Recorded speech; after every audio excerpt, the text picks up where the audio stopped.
Everybody looks forward to their 21st birthday, but in my case, I'm old enough to not have anywhere to live. I'm old enough to be subjected to homelessness. Christina Abraham is a child of the foster care system. Born in Harlem, she's lived in New York City her entire life. Her 21st birthday looms like a day of reckoning. Over a period of 5 months, we visited with Christina repeatedly, learning about her life in foster care as she prepared to age out of it. Did any of your foster parents treat you like you were their actual child? No. Not one? Nope. The best experience I've had with a foster parent is a foster parent who did nothing. I'd rather you do nothing than actively make my life harder. How did that change you? Living with people who weren't caring for you, feeling that sense of instability all the time. It made me feel terrible. It made me feel like I didn't matter. I struggled with my mental health. I struggled with depression. I was diagnosed with depression at 10 years old. And to feel like, I could die tomorrow and nobody would know. Nobody cares about me. And that is a terrible feeling, to feel like you're in a world full of billions of people and your life does not matter to anybody. It made me feel like, let me please people so that I can have somewhere to stay. Because in foster care, you're working on eggshells. If your foster parent doesn't like you, they can just say, hey, leave my house. But you can't say, hey, I don't really like that foster parent, or hey, can I get another one? You don't have that privilege. Christina doesn't know if the group home will let her stay past her 21st birthday, when in New York, like in most states, foster youth are supposed to leave the system. Last year in New York City, more than 500 young adults aged out. She hasn't found an apartment she can afford. What possibilities are you looking at right now? I'm looking at nothing, really. Even though I want everything, I'm looking at nothing. I know these streets like the back of my hand. Christina wants to return to Harlem, steeped in rich Black history despite the pain she endured here. This is where it all started. It's where she entered foster care after an abusive childhood. Christina became a permanent ward of the state at 8. She remembers her mom leaving her alone here. Her mother says officials separated her from Christina and she was not allowed to say goodbye. You're just a little person. Did you understand what was happening? Unfortunately, I did, because this had been the second time now. And to know that for the second time in less than 10 years, my life would be like this, yeah, it was just something I'll never forget. And everything was different after that point? I have never known freedom from the system since that day. Christina spends most of her free time doing this, messaging landlords, asking if they'll take a rental voucher she received from the city. The market is competitive under normal circumstances.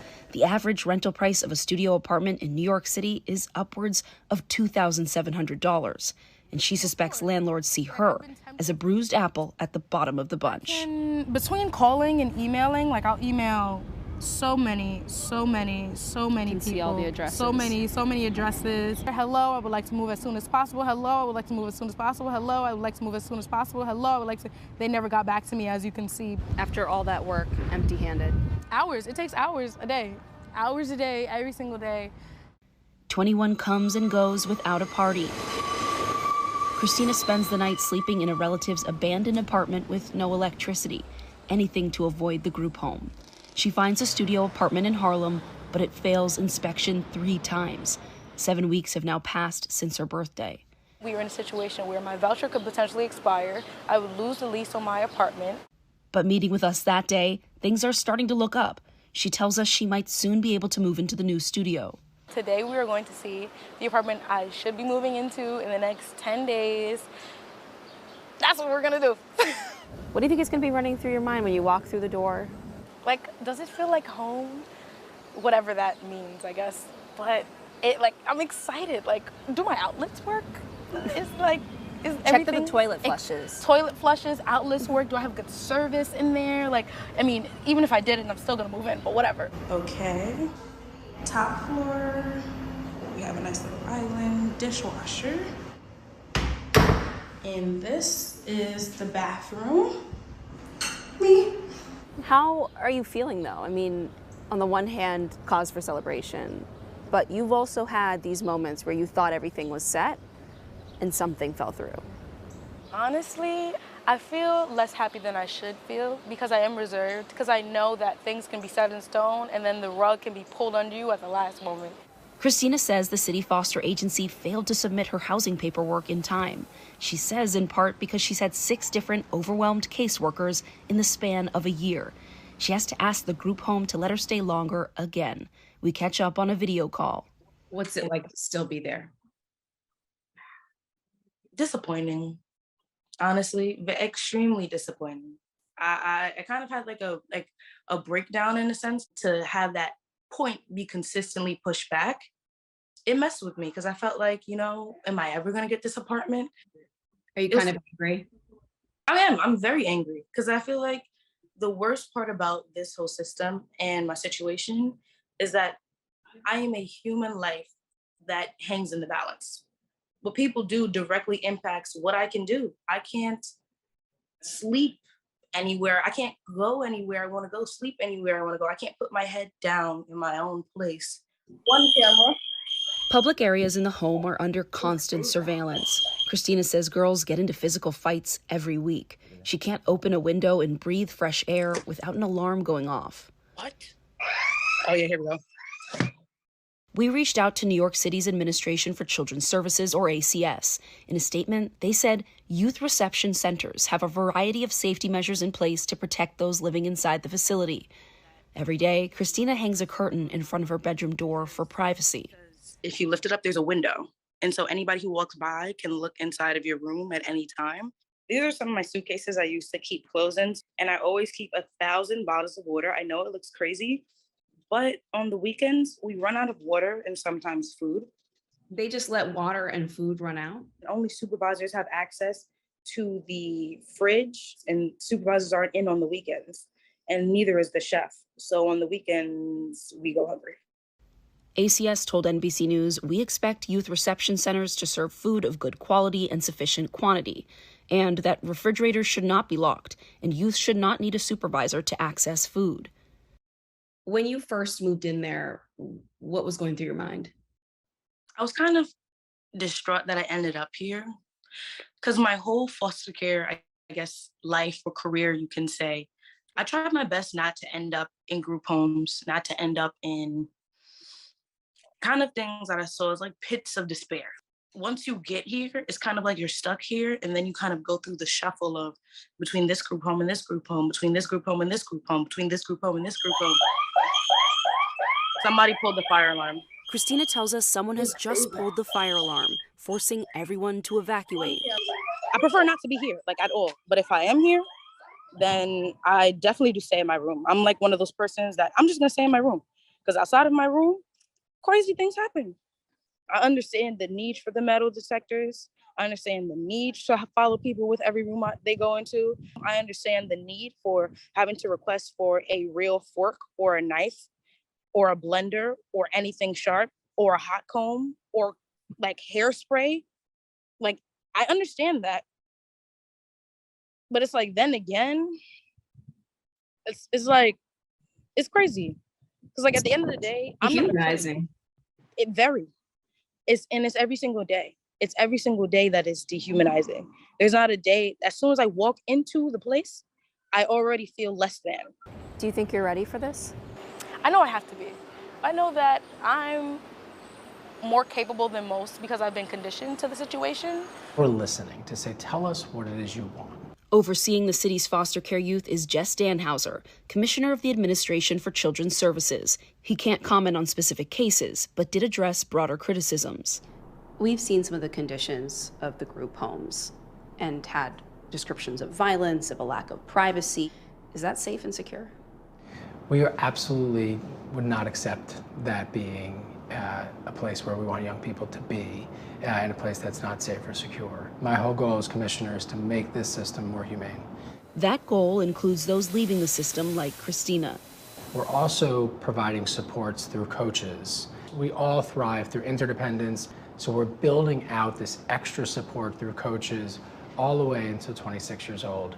Why are we seeing so many Black and Latino kids caught up in the system and stuck in it until this ending point? It goes to the very beginning. We know that we get more reports for young people of color, for families of color. We have a project that we are working on to make sure that who we're investigating really reflects where there's concern, is not biased. If someone needs support and it comes to our attention, we go out with a supportive lens. It is not an investigation. His team is looking for new ways to provide financial support to foster youth. Are the resources that are being provided to these young people, do they match the reality of a New York that has a competitive housing situation, costs are rising? If you're a 21-year-old aging out of the system, how are you realistically actually getting on your feet?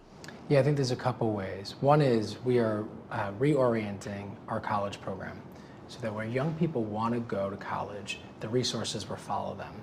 For young people who are moving into housing, thankfully, the city has made a commitment to a voucher program here that young people have access to, and it is at market rates. 2.5 months after turning 21, Christina finally leaves the group home for good. She had the keys to the Harlem unit, put all her possessions into trash bags, and left with about $150 to her name. This was supposed to be her big leap, her first time having a place to call home, commuting to her first full-time job at a fashion merchandiser. Are you all right? I've been better, but I'm feeling better too. What's going on? Right now, I'm trying to get furniture for my apartment. I have no bed. To help get her on her feet, a charity called Hearts to Homes gives Christina supplies: linens, dish soap, a cutlery set. These can be expensive. I mean, Yes. this alone. Yeah. The charity's executive director, Mary Teresa McComb, reviews Christina's wish list. Christina checks off most of the boxes. The grand total, $2,344. We think of this as a virtual housewarming, so we want to give the young people the same kinds of things that we would give our own children if we were helping them set up an apartment. In this case, we're trying to give them the dignity of choice, right? They haven't had a lot of choice when they were in foster care about anything, really. And now that they're going to be independent for the first time, we give them this wish list and we say, you choose what you want, whatever it is that you need. How great is this need? Oh, it's tremendous. Prior to Hearts to Homes being available, youth would be in the system, the foster care system, and then they would age out. They would not have enough resources to properly furnish a home, and they would go into these empty apartments with maybe a mattress on the floor and a dresser and not much else. Christina has no credit card, no credit score. She has no bed. She spends $71.75 to set up Wi-Fi. The final $78 has to cover almost 3 weeks of subway rides to work and most meals before her paycheck on September 7th. Are you missing meals? Yes. Yes, I am. I am most times not having breakfast or lunch, but I will have dinner. Are you sleeping okay? Some days.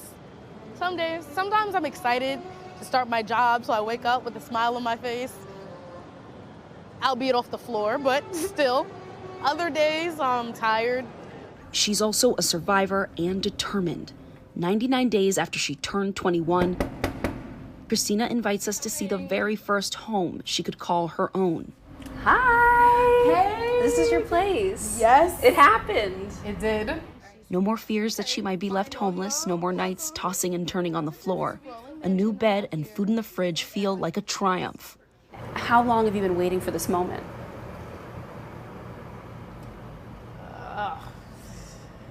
The short version, maybe 6 months. The long version, 21 years.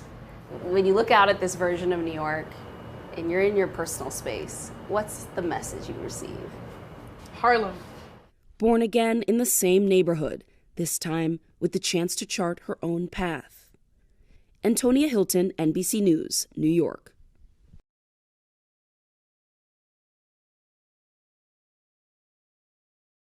Thanks for watching our YouTube channel. Follow today's top stories and breaking news by downloading the NBC News app.